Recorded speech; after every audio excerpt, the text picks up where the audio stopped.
welcome to Bears Banter, the pregame show. My name is Bernard Muhammad. Tonight we got on the broadcast Plank. We also got Jay Beasley and we got Jason sitting in for Guy Moore. Quick won't be able to make it tonight. Hey, what's up, fellas?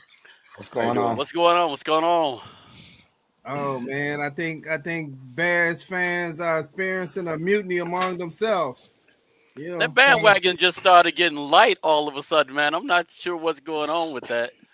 But I'm going to put some extra shock absorbers on because I think the Bears got a better future than a lot of people give them credit for.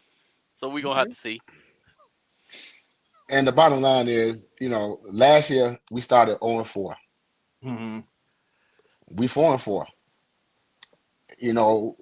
I saw a stat where they trying to compare quarterbacks and we shouldn't have got rid of this quarterback because our stats is the same, but you can't compare a 3-year quarterback to an 8-game rookie. Fans' expectations, and y'all know my expectations are high as well. But at the same time, you still have to realize that you're coming in with a rookie. And the bottom line is you're gonna win some games that you're not supposed to win, i.e. Titans game. You're gonna lose some games that you're not supposed to win, i.e. Commanders game. Last week they laid an egg. And all this talk about Eberflus and lost the locker room and all that. And I still don't believe that. And it's one of those things where I said last year that if you're going to draft a quarterback overall number one, then you wipe the slate clean, bring in a new head coach. They didn't do that. So this is what we're dealing with right now. And Bears fans, their expectations are just so high, which I can't blame them. But at the same time, you have to be realistic as well. Yeah, Jay, those are some great points. Hey, what you got, Jason? Just kind of piggybacking on what Jay said. I mean, we go into every season with the high expectations. And, if you're a fan of the team, you're always going to have those high expectations. You just got to think through it a lot of times because it's right. I mean, too many years, especially over the last couple, we've gotten to this point in the season where we're just kind of like, what is going on? What are we doing? What's happening? Do we have the team? Did they lose the team? Did they not lose the team? And it's just too much. That's the sad point of where we're at right now as Bears fans is we look at this team and we just can't help but wonder what is it that that they're doing that everybody else isn't doing, or what are they not doing that everybody else is doing?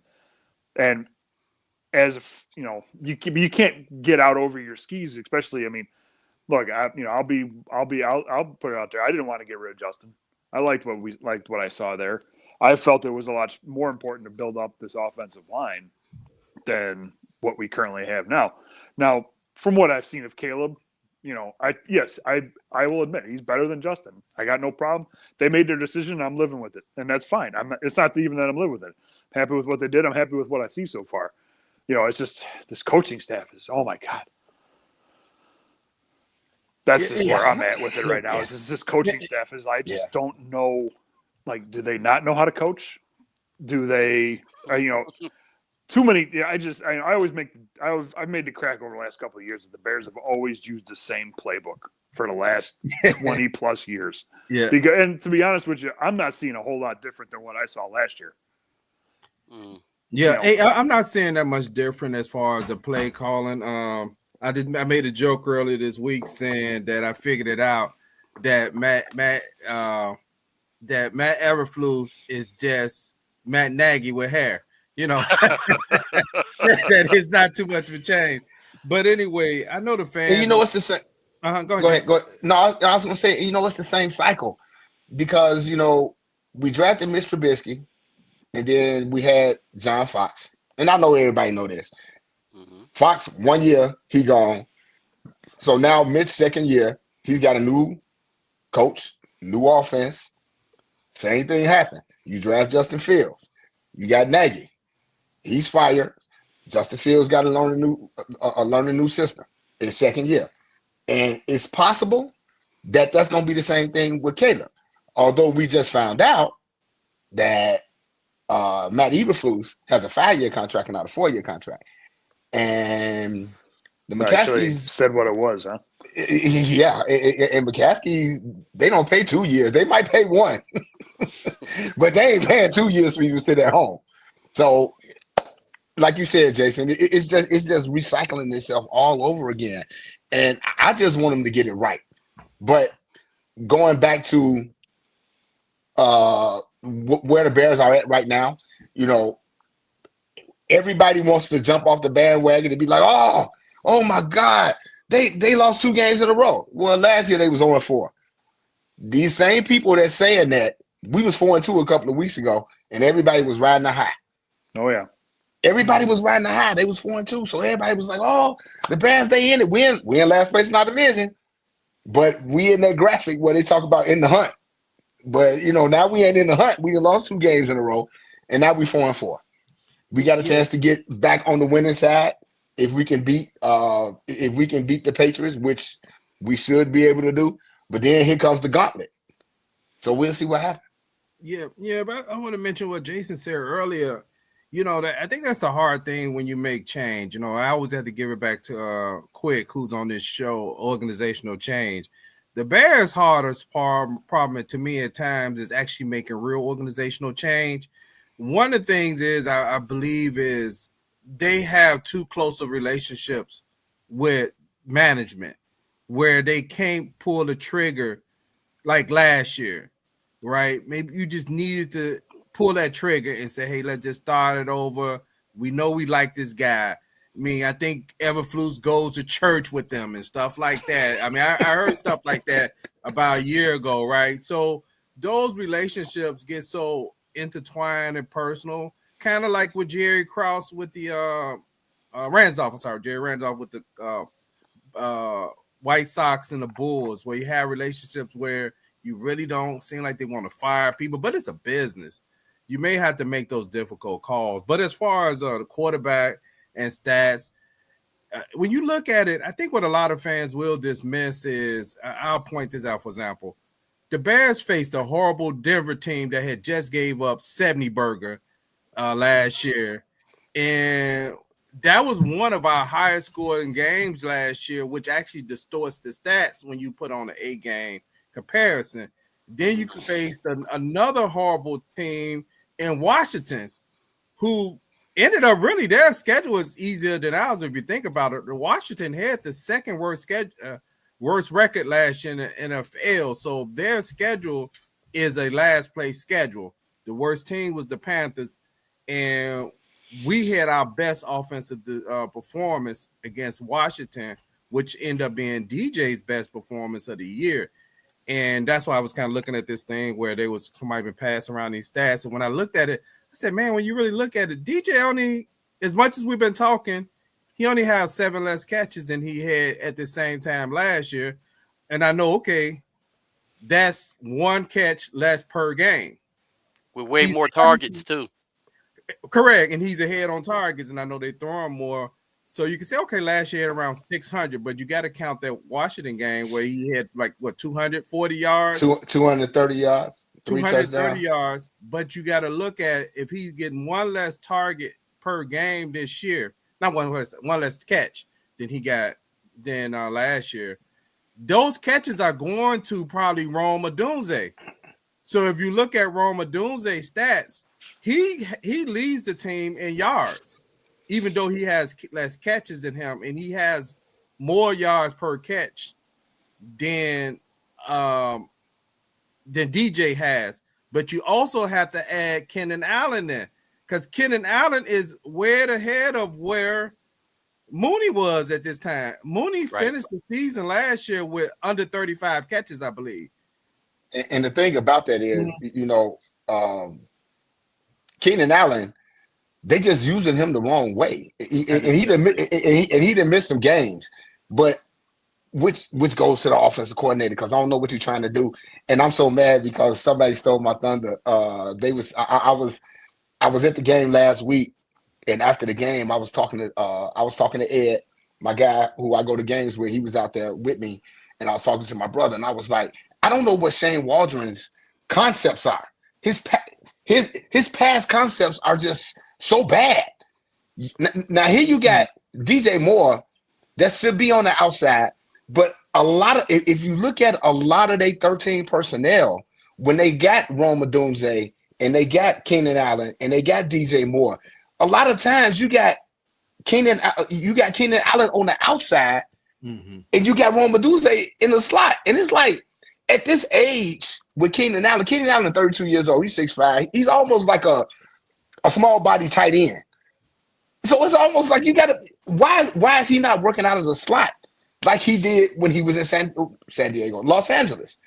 So, Shane Waldron's route concepts, I just don't understand.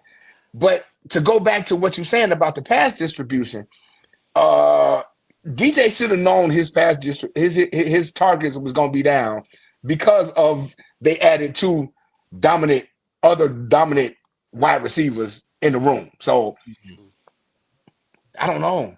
I don't know. But Shane Waldron, I don't know what he's doing.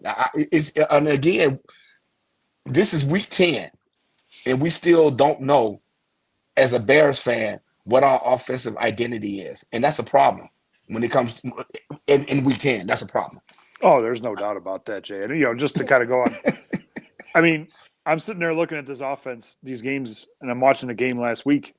And just like I was saying earlier, where I feel like I'm not seeing a whole lot different than last year. Now, the distribution of the ball, I'm never going to get on anybody about, okay, well, DJ should be getting more or Keenan should be getting more. Like, you got two definite established top-notch receivers. You got Rome, who's a high-value wide receiver in college coming in as teams. You got three right there. You got an offense wide receiver core that's just should be top of the league. Okay, and but where I'm running into problems watching this offense. Go ahead, say it. I just everybody's down the field. There's no what is you were saying? What is the concept? What are we doing? Nobody's in the middle of the field. You slot. Everybody's 10, 12 plus yards out in the same box. In the same box. In the same box. Exactly. Where's your running back at? Where's Komet at? Well, I mean, that's the other thing. It's like how does this offense work where you've paid your tight end, you've paid a couple of you paid your wide receiver, and this tight end who had a blowout game a couple weeks ago, one of his best games as a Bear, 100 plus yards, 2 touchdowns or whatever it was. I forget exactly how many he had that day, but it's like, and then you don't throw the ball to him the next 3 weeks. One target. This dude had one target. This guy, right? And this guy should. And Caleb being a rookie as he is, I'm not expecting him to light up the world. Jaden's looking great in Washington. There's no doubt about that. But I'm not expecting him, because he's like Bernard, like you said, you got a rookie quarterback. You're learning this game. You're learning this league. But Cole should be his best friend right now. Yep. Cole should be his best friend. Yeah, I think I'm going to mirror exactly what you guys are saying about Sean Waldron, and I'm going to add a couple things. We've got a bad offensive line. Some of that is by design. Some of that is by bad luck and players getting hurt and injuries of that nature. But even worse than that, that means we have, for a bad offensive line, one of the things you can do to make friends is run the ball. It's much easier to fire off the line and try to move people off the ball than it is trying to, mirror guys that are faster, stronger, and all this other stuff, trying to keep up with them pass blocking. The other thing that Shane Waldron does to exacerbate his problem is he doesn't design the offense so that the rookie quarterback has easy throws. Every throw he's making is a difficult throw. One example is you've got 2 wide receivers that are running routes within 3 yards of each other. One DB can guard both of those guys. So even though we're playing against some mediocre or below average defenses, at least statistically, when we're playing against them, they look much better than they are because of that, because you're not getting any kind of separation with receivers. Lastly, I agree with both of what you're saying. Cole Kmet is money. This dude, not only is he 6'7", good target, he has a great set of hands. I don't remember the last time I saw this guy drop a pass. So a lot of times, you're almost surprised when they throw on the ball and then you're surprised that he catches it, but he catches everything. So, in order to make the offense better and make our tasks easier, we got to figure out a way to incorporate Cole Kmet into a lot of things. And I think that takes care of a lot of things just by doing that. Yeah, I agree. I don't know what his concepts are, and I've been complaining all year, other than 2 games where I was saying the routes were too close to each other. And I will say this at time, I do think Keenan Allen, since he came back, he's freelancing a little bit too much, because he seemed to be drifting into those other lanes too close at times, which can affect route combination. But I agree, playing some of the throws are difficult throws because you're running routes where a guy is so close to him, you're asking your quarterback to throw across the field, over in the corner, over this other guys, to drop it down in the bucket where, for example, DJ is being bracketed by 2 people, but then there's another receiver within 5 yards where there's a third player in that same frame. That's a very difficult throw, and I agree with Jason. Some of these routes are just too long. You need to be getting the ball out of his hand, making some short throws, but bottom line is, with all those guys, you should be running first. You should be a run-first team, not a pass-first team. And I know all those guys won't be happy, but once you establish running a ball, they should be happy to have more space. And I'm going to say the last thing is, Rome Odunze has him and Kmet has a mismatch every game. Sometimes you see Kmet by himself, and every time he hit Rome is clearly 3 or 4 yards sometimes beating his man. By the time he comes to Rome, because why? All attention is on DJ and Keenan Allen. What you got, playing, Jay? No, it's Jay. No. I was just saying, with the freelancing of Keenan Allen, I think that's what they brought him here for, to be that safety blanket. But the way Shane Waldron's route concepts is going, it's like you don't need Keenan Allen to do that because you have a tight end in Cole Kmet. Now, there was some plays last week against the Cardinals where Cole Kmet came out and he was open, but the quarterback decided that he wanted, which is another thing, the quarterback feeling like, because this offensive line is so bad, I have to make the big play. And we got to coach that out of him. But there were times where I was like, throw it. And then there were times where, 3-step drop, he's ready to throw the ball. No one is actually turning around looking for the ball. Right. So that's why I talk about the route concepts. And because your offensive line is bad, you have to call 3-step and throw. And watching Caleb last week, that was the mode he was in, like 3-step throw. But nobody's turning around looking for the ball. Right. It's because they're all still trying to get to their mark 12, 15 They all yards out. Yep. Yeah, that's the coach that he just calling plays and not based off the situation of the game. You got injuries to guards, you got injuries to tackles. There's no way you should be running consistent deep passes. Get it out of his hand. Maybe you set up a play action, or you get some play where they bite on something. And play action don't work when you don't run the football. That makes it a little difficult, right? It makes it a little difficult because they're like, play action. Well, they ain't running the ball anyway, so okay, they just going through the motions. Right, they just going through the motions.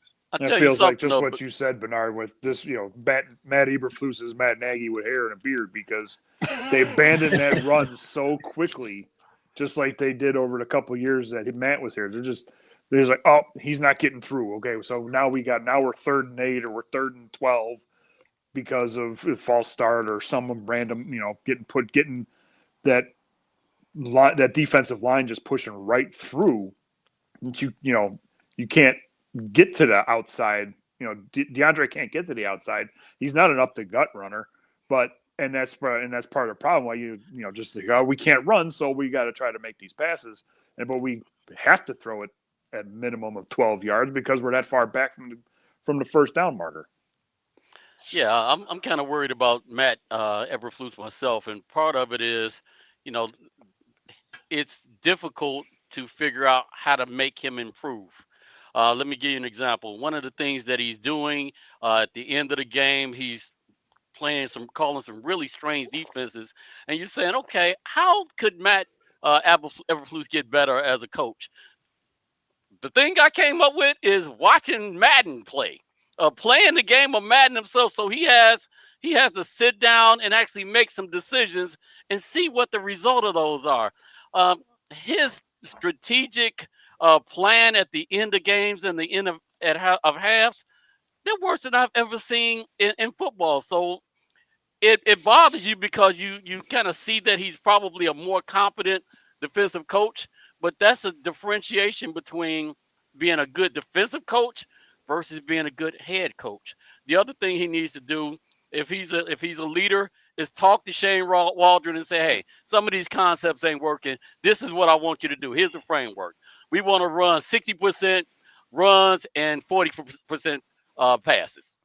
That in and of itself kind of changes the options that are available within that offense. So, long and short, I'm just saying Matt Eberflus needs to be a leader, and I'm not sure how to get him to do that.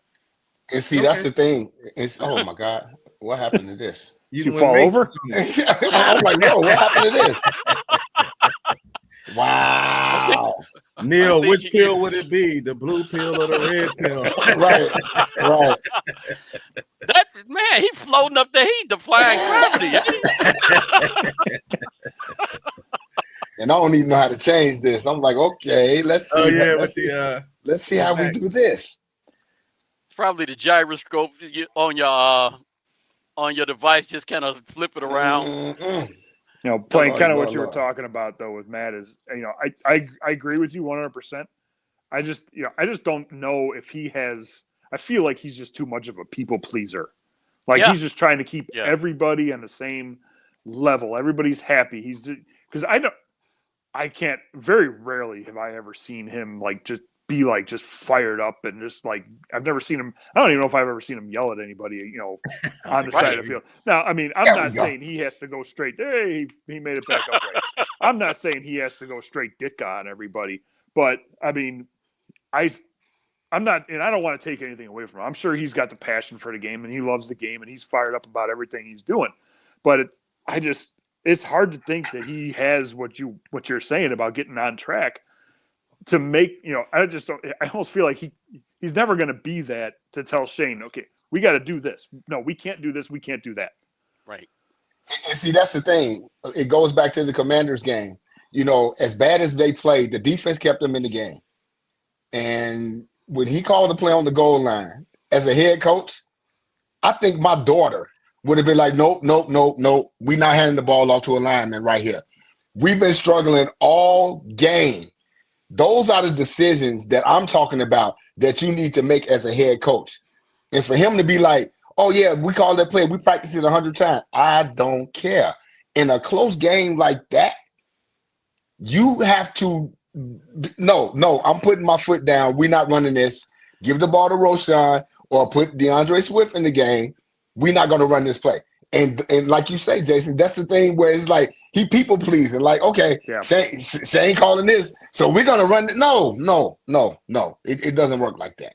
You do that when you're up 14, 21 points, 17, whatever. You don't do that when you're down 3 or whatever. When you've been struggling on offense.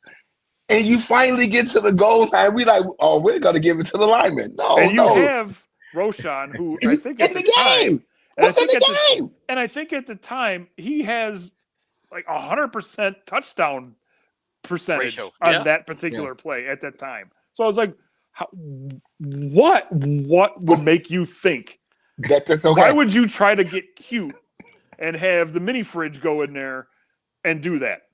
I think part of the problem is all of the media exposure that we got in the offseason from the draft and from them being on the TV shows and letting a lot of people in Hallis Hall to see how they operate.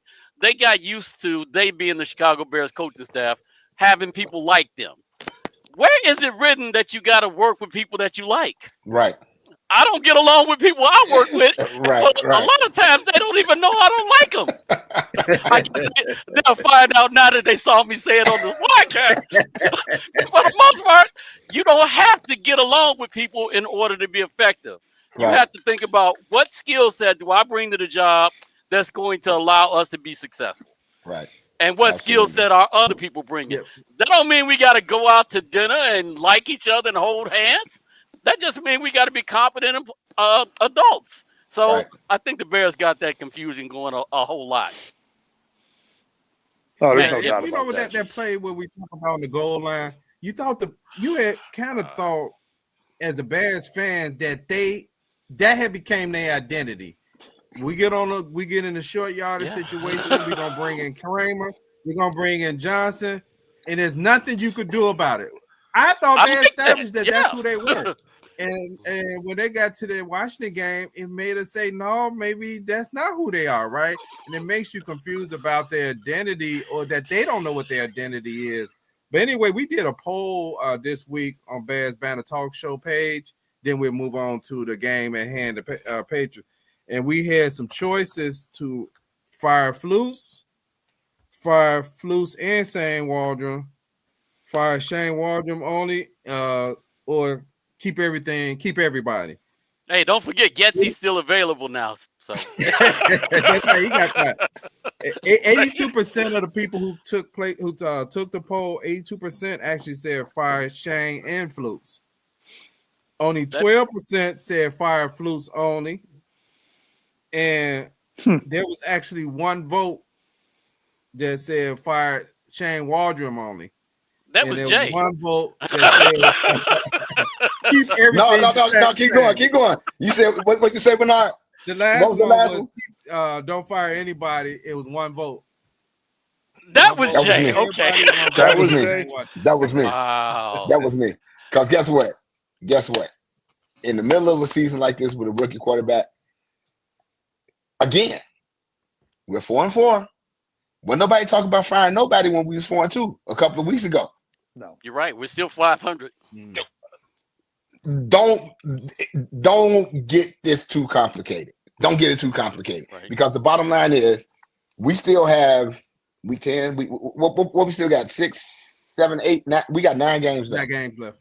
Yeah, you got to see this out because firing somebody. Okay, and again.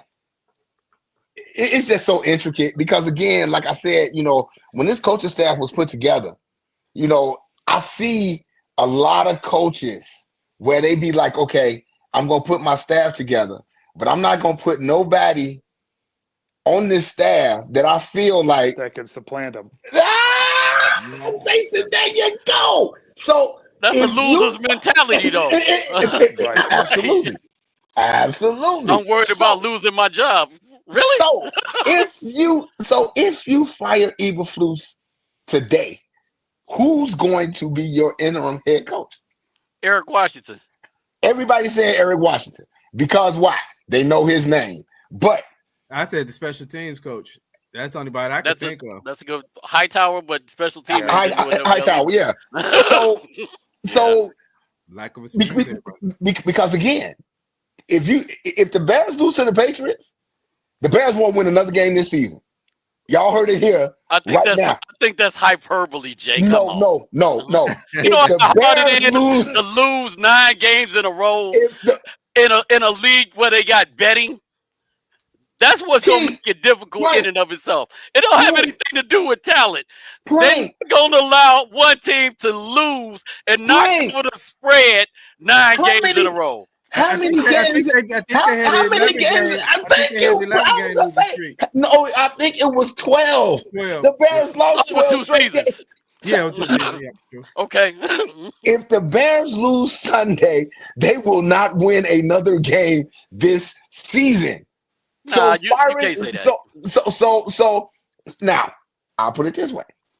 If the Bears lose Sunday, then you fire Eberflus. Because you already know it doesn't matter who's the interim coach going to be because he's going to be gone at the end of the year. Well, but it's amazing we still have having to this stay the course. discussion over a 500 team. You know, we really embracing the doom and gloom here. No, I'm When a not year embracing ago, it. I'm not embracing it. I'm just talking about what everybody else is talking about. Because again, like I said, 2 weeks ago, this team was 4-2, and everything was beautiful. We was last place in the NFC North, but we were 4-2, and everything was okay. You lose 2 games in a row, and the wheels come off, and the fans go crazy. Yeah, I think the gloom and doom is one is something happened during the bye week. Whatever happened, I don't know. Right? not Since enough. the bye week, it looked like their philosophy changed somehow, and I think they overcoached Caleb or something during the bye week because he has been on. He kind of regressed. He kind of looked like he looked game 1 and 2, and it kind of looked like they kind of moved away from what was working. I know they had some injuries after that. But I just think the Washington game, just because of the way it ended, it made people kind of salty. And then I guess last week, this was the first time the defense gave up that many points. And then what was kind of troubling is the amount of pressure that team got. But Cardinals was not a team that was known for getting pressure. I think he was pressured by 16 different players. That's almost unheard of in the game. That mean even the subs were getting pressure on him. I'll tell you what, Bernard. There's another elephant in the room that generally our show or other shows we don't even address. The NFL has a problem developing quarterbacks. Period. Yeah. So we're gonna act like it's because of Caleb Williams and he's a rookie or whatever. That's not the issue. Yeah. The number of players that have come out in their first year who are out of the NFL or not even backups or out of favor is ridiculous. So you would think because they're investing all of this money and time and resources into these rookie quarterbacks that there's a good plan around them. There's not. Zach Wilson, Trey Lance, Anthony Richardson, Mac Jones, Carson Wentz, all of these guys were high draft choices who at the very least should still be in an NFL in some kind of backup capacity. So let's not think that what's happening with Caleb Williams and Justin Fields, for that matter, was an anomaly. That's actually the rule as opposed to the other side of the rule. So that's something that's got to be addressed as well. I'm sorry, Jay, didn't mean to cut you off. And I just want to go back real quick because I know we got to move on, but I want to go back real quick to what Bernard said about coming out the bye week. Okay. My thing was, okay, they're coming out the bye week. They go on to Washington. It's the number 1 quarterback, number 1 versus number 2. Caleb going home. Even when I started watching the game, I'm like, Caleb, calm down. Calm down. You're real skittish. You're real, you all over the place. But to me, what happened in that game was the defense kept them in that game. And Caleb showed up in the 4th quarter. Right. That Hail Mary deflated this team. It deflated them. And I was not surprised to see what I saw last week in Phoenix. I was not surprised. But now you have to find a way to bounce back. And this is actually going to be on coaching because had we come to this week and we had to play Green Bay, oh my God, forget it. But you got a cupcake before you play your NFC rival. So you done lost these 2 games in a row. So now you got to get back because winning cures all. Not saying they're going to run a 7-game winning streak, but what I'm saying is you can get right in this game. It'll make the fans happy. It'll make you happy. And then we'll move on. And then we go week to week. Yeah, you're coming in. You're playing a Patriots team who've only won 2 games, but the Bears look like both of their tackles are out in this game. Braxton Jones is out, and Darnell Wright is out. I mean, what do the Bears do offensively, doing with the guards being out? I mean, Jason, I know you had talked about what do you think they're going to do? Well, I mean, and to go into this New England game and into the games of the rest of the season, I think the main thing the Bears and the coaching staff have to do is just get to the basics at this point. Get back to basics because you got your two left. You got your two tackles out. You've already had problems all season with pressure. Now, I mean, so the only thing you gotta have. I mean, until you can prove otherwise, I think you're going to have to go with strong protection at the line for either run or pass. I mean, there's not going to be any doubt about it. You want to do both. You got to set the run to set the pass, and you can't be doing all these crazy. You can't have these guys have Caleb standing back there. I feel like we're back in Mike Martz and Jay Cutler and 7-step drops. Like, why are we taking so long to move this ball down the field? I mean, it's got to be simple. It's got to be basic until you can prove otherwise. So these guys, you got to bring Kramer in. You got to have if Kramer, if you're in the I, you guys maybe even go with I formation. Have Kramer in there to block, to do something, because you're going to need the help on the outsides on both sides, and there's no doubt about that. I mean, and yeah, you got the nugget right here with New England right before you touch on Green Bay and Detroit and Minnesota, and you got to start showing you can do the basics, because the little bit I caught from the post game when I jumped on after Arizona, Blank, you were talking about looking at this team going forward and talking about like what you want to see from the team. I want to see NFL representative football. Mm-hmm. Because I watched these games. I watched the Bears, and I mainly just watch the Bears because it's really, with my work schedule, working on Sunday as it is, I don't have really much time to watch a whole lot of other football. I try to catch a game here and there when I can, but I watch these other games, and when I do get the chance, these guys are not playing the same football the Bears are playing. Yep. Well, the Bears are not playing the same football these other teams are. There's no, and I can't understand how you can have Eberflus, who's been in this league for as long as he's been, stealing money, right? And why the Bears, over the course of their history, and this isn't just this year. This has been years in the making. This has been going on for years. They try to make. You were talking about, with the possibility of with the poll, who should we fire? This is like the Bears do nothing but make it complicated. Uncomplicated. This is the only thing you can really do going forward to have a chance. Like you said, we're 4-4. I'm not jumping off ship. I'm never going to. I'm not, I do my best to watch these games as best as possible. Generally I'm working during the game, so I record it, I come home and watch it afterwards. Even if I know what's going on. And I do my best not to. It's difficult, but I do it.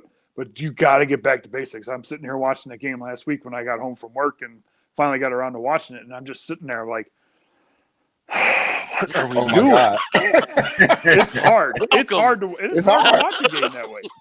It's hard. Get back to basics. It's hard because I've said it so many times. Like, I watch other teams and I'll be like, why everybody looks so much faster, so much sharper? Everything just looks so much crisper. It's 1, 2, 3, throw. It's always us. But for Sunday, I just really feel like we have not scored an opening drive touchdown this season. Now, I can say I'm proud. The Bears have counting the London game, the Bears have a 9-0 home streak right now. So they haven't been home in a month. So hopefully they can start fast. And I know the crowd is going to be there. I know we're going to have some New England fans there. Massey going to be at the game, JB. Yeah. So I'm going to hook up with him. But they need to start fast. They need to start fast. If they can start fast, then, I'm expecting this team to be better on the home grass. They're going to have to start fast, because anytime they take their time to plan something, it turns into a disaster. It turns into a disaster. Between going from the offseason to game one, coming out of a bye week. I mean, for Eberflus, what is he, like 2-4 after the bye and going into the regular season? And we all know how miserable those first games of the year look. So, I mean, yeah, they're going to have to – I think their best bet right now, get to the basics, no huddle, just get moving. Yeah. Hey, Plank, what do you think who they going to play at guard, and who they going – I guess at both tackles. Who they going to play at both tackles, Oh, my God, dude. they've got a guy Borum playing one tackle, and they've got another guy that just came up from the practice team that's going to end up playing the other tackle. Here's a novel concept that I've been thinking about: is 3rd and 6 automatically a passing play? No. I don't think it should be. I think the Bears have to identify themselves as a running team, and again, in order to help out these offensive linemen as well as help your quarterback. Also, Sweat he's going really good as in the passing game. Why are we looking at him as more of a target? So it seems like, we started giving him a lot of carries and giving him more of a load. Swift. Okay. You talking about Swift? Yeah. Swift. I'm sorry, I said Sweat. Yeah, Swift. DeAndre Swift. He needs to be more of a release because that's going to help out the quarterback. Allows him to get out in space where he can use his speed, and it makes a lot easier throws for the rest of the team. So I'm worried about why we're not able to do that. Sorry, I don't think I ended up answering your question, but that was just on my mind. Yeah, at guard that tackle, that's gonna be challenging. You're gonna have to. The 2 starting guards gonna be out. Guards, but Amagaji's still on the. Your 2 tackles. Yeah, he's out too. I think he's out still. Yeah. Who is that? Who do we have? It's which is why I said it's a good thing that we're playing New England this week, because what I think should happen is they kick Matt Pryor out to right tackle. And that's my guess on what they're going to do. Has he played tackle before?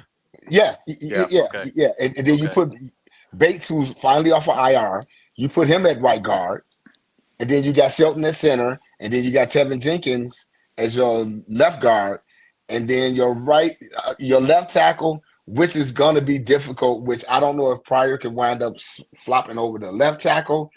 And then I don't even know who they're going to be able to play at that other tackle position, because you want to know what's messed up, Dave?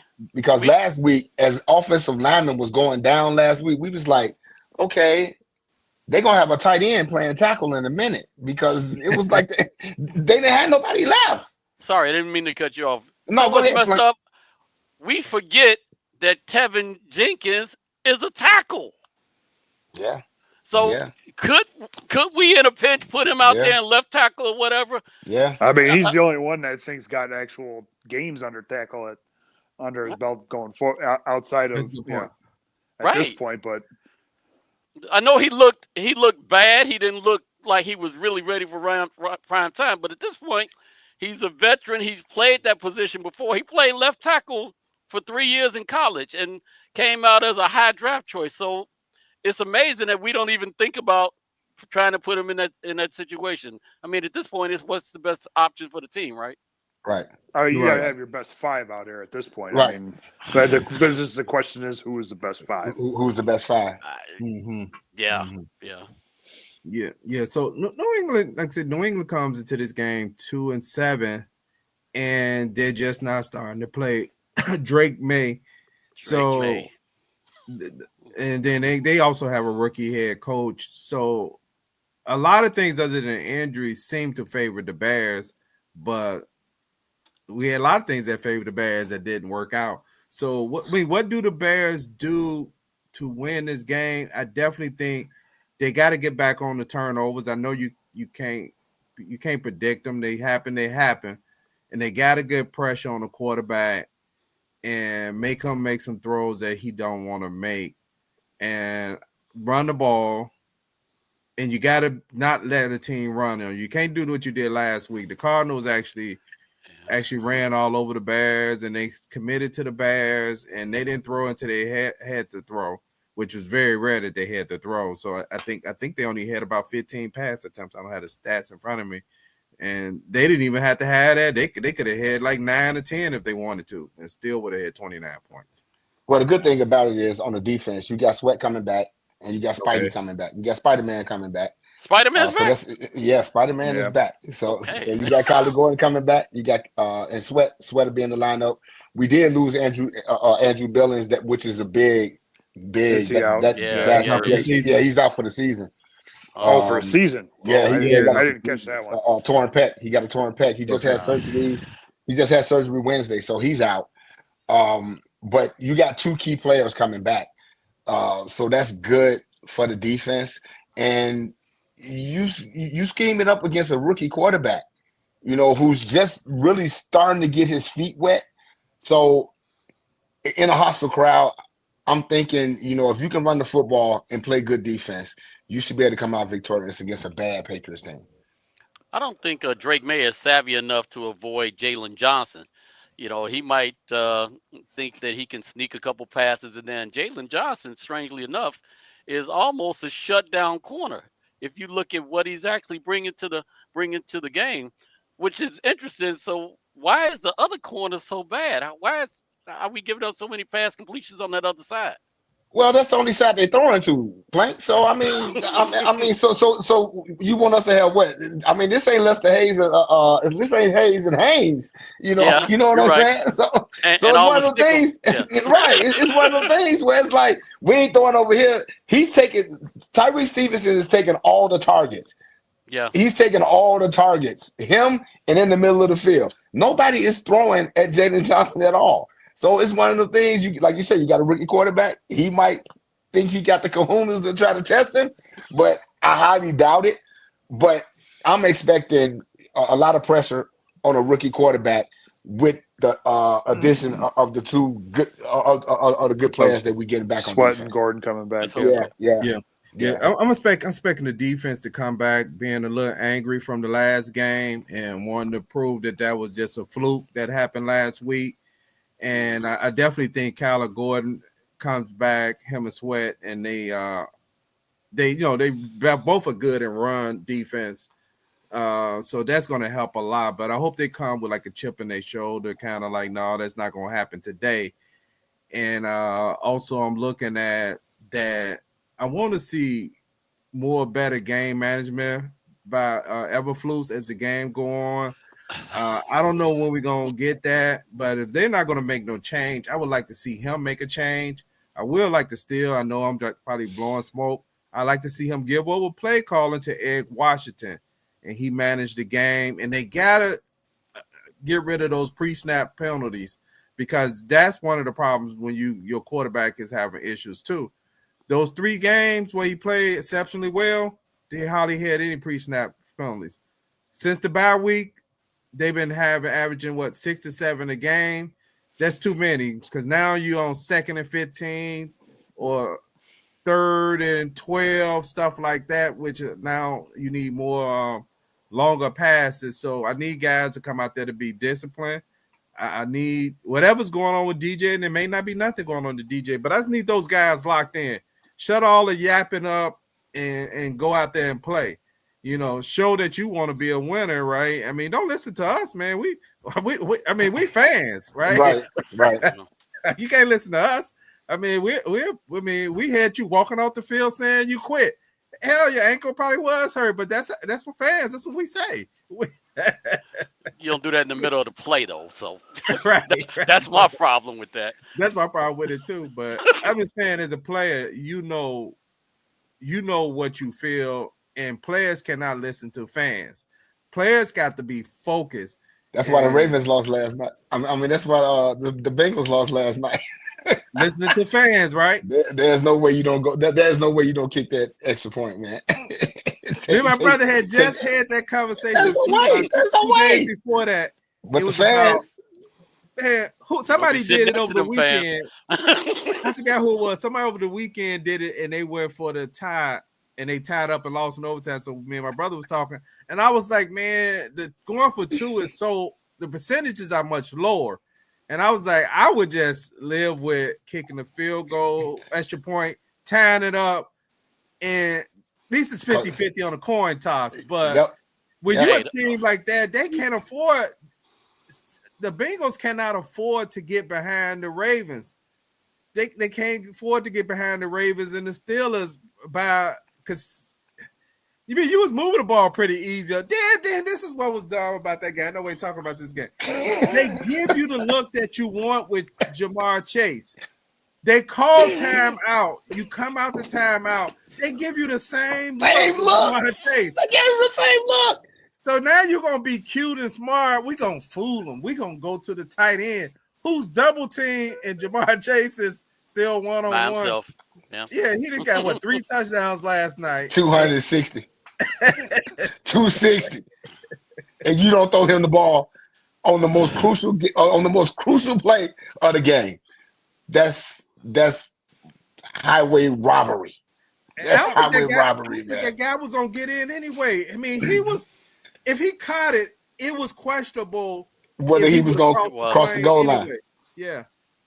Yeah.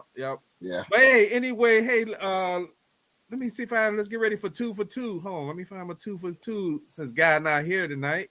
Hold on. 2 for 2. I don't know who's playing who. So. 2 for 2. Oh man, 2 for 2. Y'all ready for your top 2 and your bottom 2? Yeah. My top two again. Smoke and mirrors, but until somebody beat them. The Chiefs are number 1, man. Until somebody beat them. I mean, Patrick Mahomes is having a down year, and they still undefeated. And as much as I hate to give them their flowers, Detroit is my number 2 team. My bottom 2, it's kind of tough because we got a lot of bad football teams in the NFL this year. But I still got to go with the Panthers, and I'm going to go with.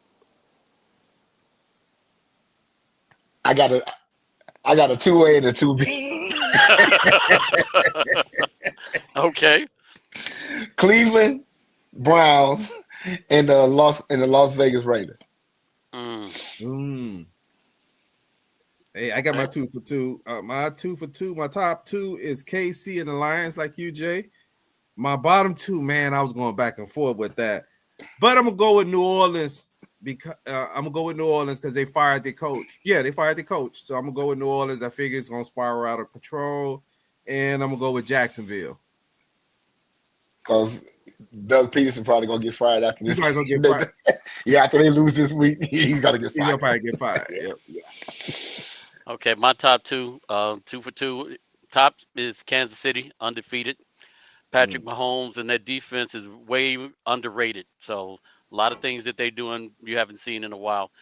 The second team that I got, Washington. At this point, Washington's what? 7-2? 6-3. 6-3.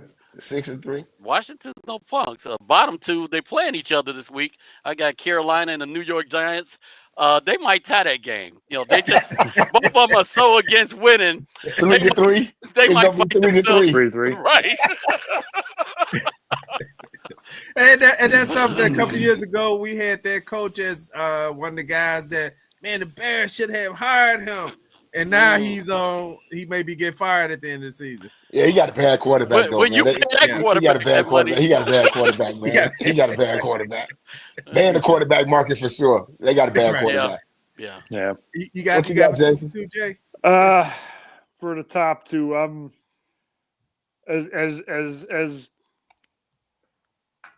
as difficult as easy as it is to pick the Chiefs, I just can't go with the Chiefs. I got to go with Buffalo and Detroit. I mean, I'm not saying that Kansas City ain't a good team, but I just feel like there's way too much sliding in their favor to believe that they're real in a lot of ways.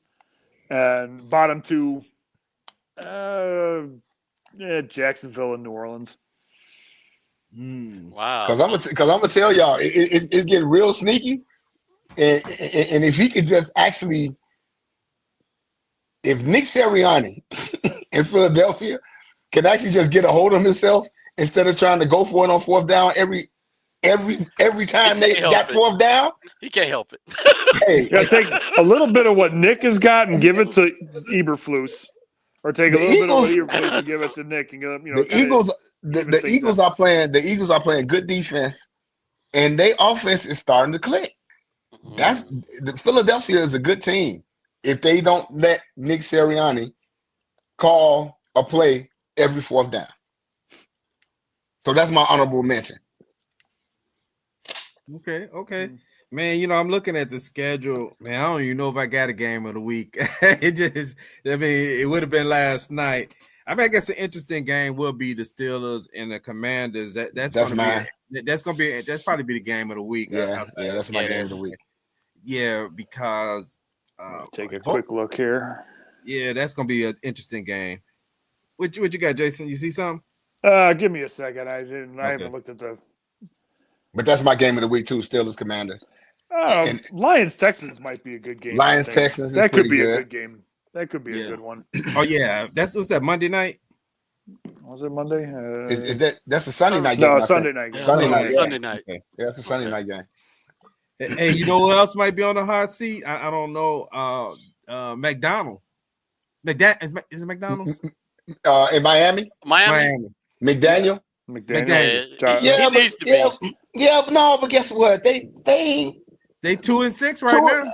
I know, but two have been hurt though. Two have been hurt, and that Tyreek Hill is hurt too.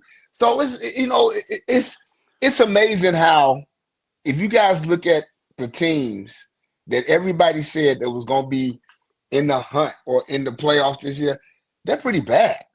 Yeah. If you look at New Orleans, I give New Orleans as an example. New Orleans scored 95 points in their first two games, and they're the first team to fire their head coach. I'm just saying the NFL this year is really, really tricky. It's really tricky. I mean, who would have saw the Commanders where they at? Who would have saw Dallas where they at? Everybody always Dallas is all Vegas. Hey, Vegas. So it's every year. If you're not a dominant team like the Kansas City Chiefs with a proven quarterback and a proven coach, you just never know where it's going to wind up. Jim Harbaugh, is it John Harbaugh over in Baltimore? He's the longest tenured coach in the NFL, 17 years. And people talk about Lamar Jackson. They can say it all the time, but unless they finally get over the hump, they just going to be a team. Yeah, their defense can't stop anybody though. So yeah, which is really rare when it comes to the Baltimore Ravens because they've always been known for defense. It is, but their defense is bad. And look at the Bengals. Everybody was talking about the Bengals in the Super Bowl a couple of years ago. Joe Burrow and what's their coach name? The fans?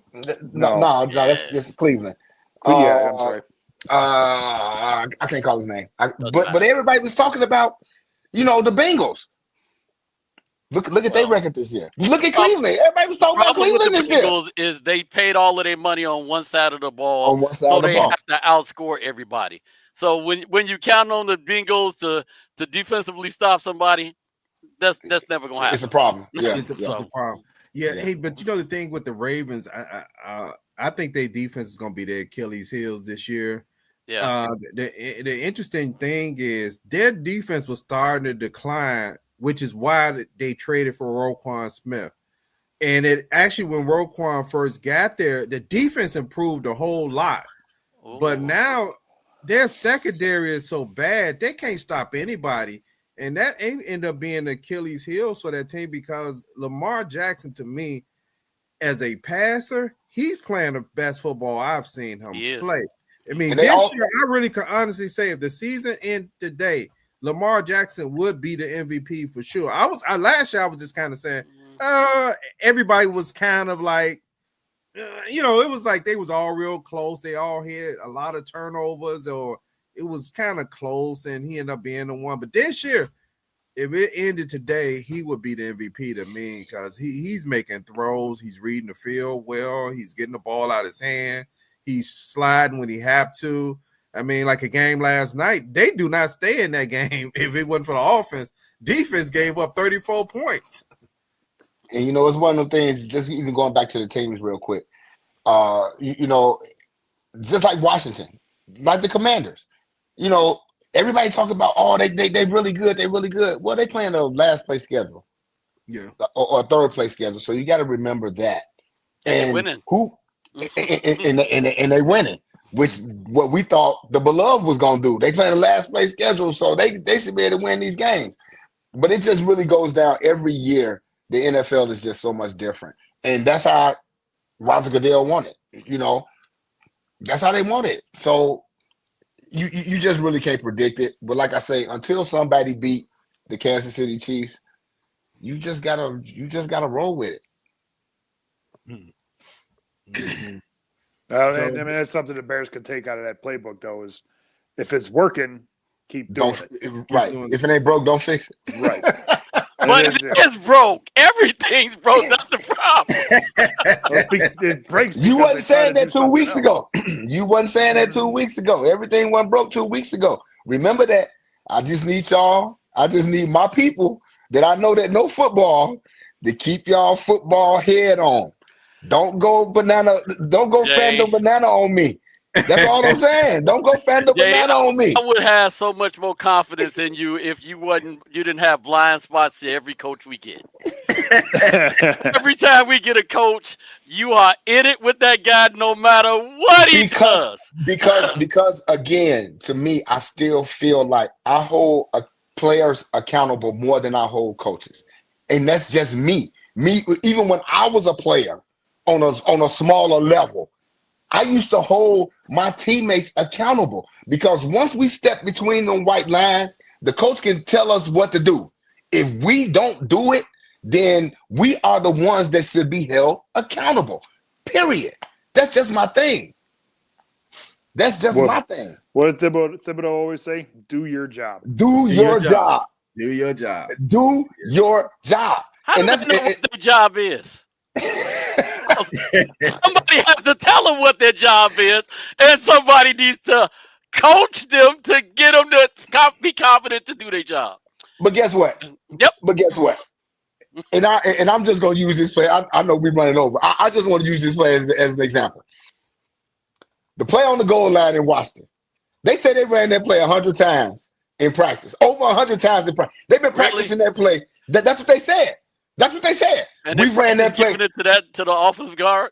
Yeah, that was a play that they said that they had been practicing handing this ball off to Doug Kramer. So we feel like we've practiced this play. So now we're going to call this play. Was it the right play to call? That's not what I'm saying. But they practiced this play and they called it. And the players didn't execute. That's not on the – this is twofold because it was on the coach that they weren't supposed to call the play. But because they practiced that play, the players didn't execute it. My problem with that, Jay, is the coach's job. A coach's job is to put his players in the best position. In the best position. And they didn't put them in the best position to win. Call it that play. Because you called that horrible play, it needs to be exexecuted. When you call the play, it needs to be executed. Let's not forget, early in the season, we called a sweep play on 4th and 1. And they got blown up as well. It lost 12 yards. Play? It lost 12 yards. Same offensive coordinator. We ain't gonna never agree to disagree on this play. That's all I'm saying. Fair enough. That's all I'm saying.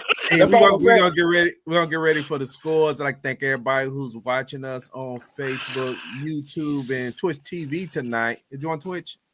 No, we're on LinkedIn. That's the third source to that. And hit the subscribe button. Subscribe to the Bears banner so you get when we drop new content.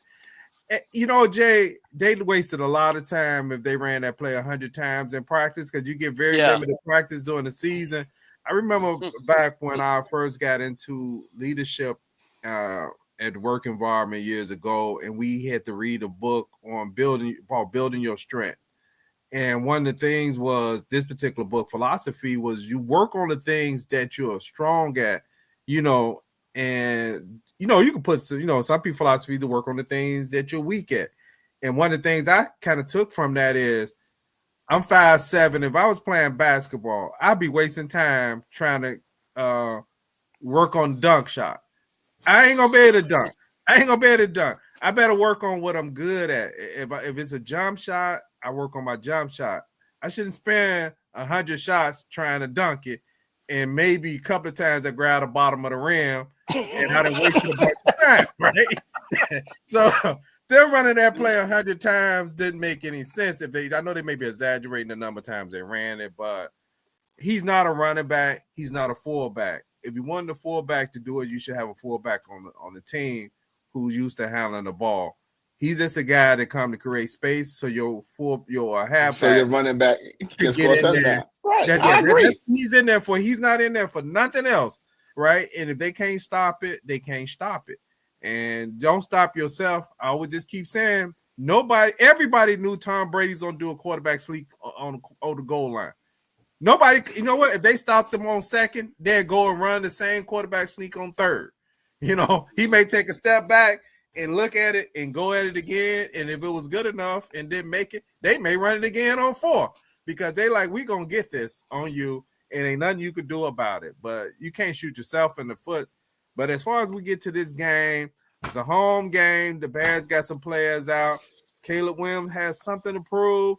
I hope he comes in that game settled. He at home, and I don't want him to press. I don't want him to feel like he has to throw it to any particular player. Let the game come to you. The game needs to slow down. The game is probably moving too fast for him. He's probably listening to too many people. You're a little anxious. Just relax. Play your game. Be yourself.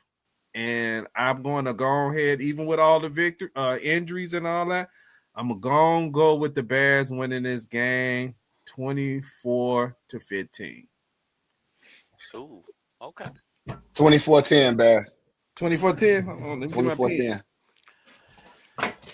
Okay, I'll go. I got 13-10 Bears. Okay, 13-10. I don't see them scoring a whole lot of points, so. Man, I'm probably going out there playing by even saying that. I'm looking at some defensive touchdowns or something. I'm expecting to see a lot faster paced game from the Bears offense, but at the same time, a lot simpler game. So I'm going 17-10 Bears. 17-10 Bears. Hey, what you have, Jay? 24-10 Bears. 24-10 Bears. Okay. He's got some pick sixes in here, so that's cool. No. I can actually tell y'all, DJ Moore's gonna score a touchdown. Cole Kmet is gonna score a touchdown, and you got DeAndre Swift. Those are gonna be our 3 touchdowns in a Cairo Santos field goal. Mm-hmm. The Bears playing at home, and I can tell you, it's gonna be something about them being back at home after 3 straight weeks, or after, is it 3 or 4? I think it makes a difference. Yeah, it's been 4 weeks. It's been 4 weeks, right. So it's 5 been a weeks, month. actually, So I think maybe because you got the bye week in there too. And you got the bye week. So yeah, home cooking makes a difference. You're right. Mm-hmm. So hey, I got the Bears winning 24-15. Jay had the Bears winning 24-10. Plank had the Bears winning 13-10. Jason has the Bears winning 10-7. Hey, and I forgot. 17-10. 17-10. Okay. And what was Guy's score? Guy had sent the score. He had something like ridiculous, like 30. Oh, he's 34. That's what Guy does. Guy had him 34-21. Okay, I was going to say, I know it was something like real big. He must have played him in Madden again right before making that prediction. Guys got the pick sixes in there. Guys got 34, the pick sixes. Okay. Yeah, 34-21. 34-21 for Guy. He thinks Spider-Man is going to make that big a difference, so let's see. I think he is going to make a bit of a difference. I think they severely missed I think he makes a difference in the run game. You know we love you, man. That's why we had to call you out, man. It's all good. Yeah, I do think Spider-Man going to make a difference. He's really physical the way he plays, and he's really developed into a nice nickel corner. I mean, he's I know really his good in the run year, game too. Yeah, I know his rookie year, he was taking his growing pains, and we was kind of like, man, we don't know about that as far as him playing nickel. But now he's actually developed into a nice nickel, and he's able to play good in that run support. Briscoe's still out, right? Yeah. And I'm starting to be concerned. I'm starting to be concerned about really Briscoe. Concerned. What is this? 4 weeks? I think it's gonna be his fifth game that he missed. Because the last time he played was at home, if I'm not mistaken. Yeah, so I'm starting to be concerned. He didn't play in London. Yeah, I'm starting to be concerned. He didn't even go. He didn't even make the trip. He didn't make the trip. Yep. Yeah, so this would be his 4th game that he's missing then. Pray for his health and his healing. So, geez. That's kind of rough. What is he, 24, 25 years old? Mm-hmm. Yeah, Yeah. Yeah. Oh, you know what? For I want to be remiss and mention that condolences out to Quincy Jones' family. I mean, we lost a legend earlier this week. The I mean, dude. Yeah. Yeah, Quincy played a big role in a lot of entertainers having success and really getting Michael Jackson as a solo artist in his work from Off the Wall and some of the other stuff. I mean, it's another legend, man. But that music is gonna live on. That The music lives forever. Yeah, the music Yeah. lives forever. Quincy was 91 though, so he lived a good life. He lived a good life. Yeah, he did. Yeah, he sure did. He sure did. He lived a good life. Hey, if y'all don't have anything else, we could close out. Well, y'all got anything before we shut it down for the evening? I'm just glad me and Jay agreed more than we argued today, so we're good. Hey, I'm telling you, I'm still not coming outside because Jay was over my house. He was looking for me to come outside at 3:15. I'm like, I ain't coming out there.